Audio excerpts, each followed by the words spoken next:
I bought Chicken Police Paint It Red completely on impulse and purely off of the cover art.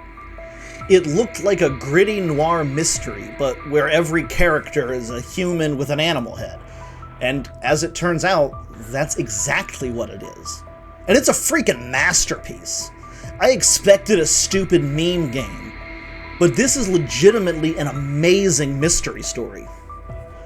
The main character is the soon-to-be retired Clawville Police Department detective Sonny Featherland, and one half of the titular Chicken Police duo, along with his partner Marty McChicken. When a young Impala somehow makes her way into Sonny's apartment and asks for his help on behalf of her employer, Natalia Kadjenko, who has been receiving concerning threats, he approaches Marty to get the band back together, so to speak, for one last case.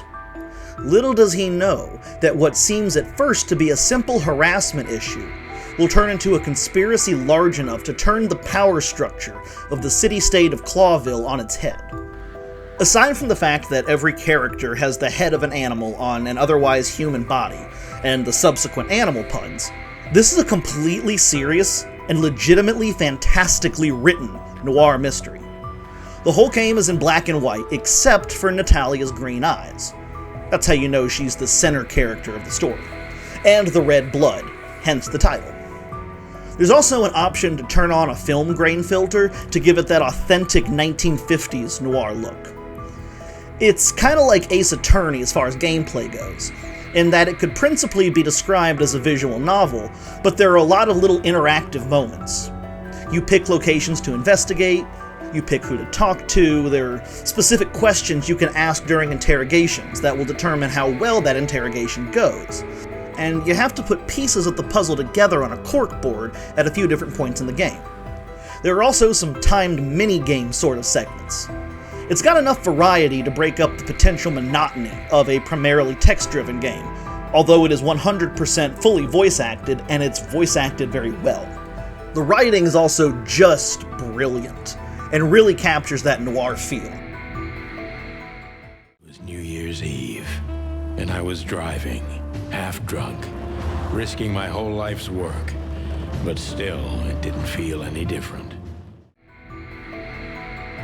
Like, listen to this little bit, and then laugh at how bad my attempt at a noir accent is. The jazz overwhelmed us. There was no band in sight, yet the music seeped from the walls like years of cigarette smoke and the smell of spilled whiskey. Behind the bar, rows of fancy bottles reflected the harmonious voices of pretty dames and the clinking of crystal glass. It was the kind of place that makes you drunk, even if you've never had a sip. A dangerous place for someone like me. No matter how alien I felt, it was strangely like coming home. Like, it's just great. The fact that this game got minimal marketing, and from what I can tell, was physically only sold at GameStop, you'd think this is a fairly mid-tier quality game. But literally, every single aspect of this game surpassed my expectations by a mile. The art style is just astounding. They managed to nail that noir look perfectly with the monochromatic color, the film grain filter, the characters' outfits, and the dialogue all working in tandem to build this genre-defining vibe. Speaking of the dialogue, as I mentioned, the voice acting is fantastic. Obviously, some performances were naturally better than others. Carrie Shale's performance as Sonny Featherland, however, is legitimately one of the best voice acting performances I have ever heard in a video game. But not a single character had a bad voice acting performance. This is like being the worst athlete at the Olympics. You can be the worst at the Olympics, and you are still better than 99% of the population. The choices of background music also perfectly complemented the zeitgeist of this game. The world building also needs to be mentioned. Despite being a game that really only lasts 6 or 7 hours, they managed to drop enough details of the world into conversation that you really get a feel for the culture in Clawville, the situation of the world in the game, and the political tensions within the city-state, and the real-world situations of which they're allegories. I'm being completely serious when I say that most AAA studios do not make games that impress me or engross me as much as this game that seemingly came out of nowhere. Chicken Police Paint It Red absolutely caught me off guard and swept me off my feet. There's apparently a sequel that I haven't played yet, but if it's half as good as this, I am chomping at the bit to play that. What I expected here was 6 hours of bland storytelling, mediocre voice acting, and bad jokes. But what I got was 6 hours of brilliant mystery writing, deep characters, S-tier voice acting, and an overall experience that I cannot recommend highly enough. It may not have enough interactivity to keep some more easily distracted gamers' attention, but for those who enjoy mystery stories and, like me, are primarily into narrative-driven games, this is a true masterpiece in my opinion.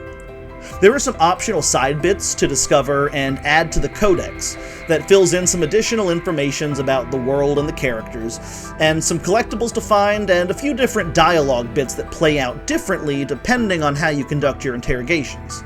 So there is some replay value to be had here. Overall, for a $20 game on the eShop, it's a downright bargain when you consider the quality.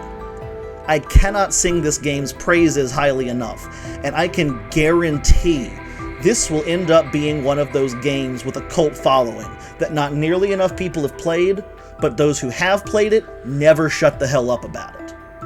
My rating for Chicken Police Paint It Red on Nintendo Switch, PlayStation 4, Xbox One, iOS, Android, and Windows is an S.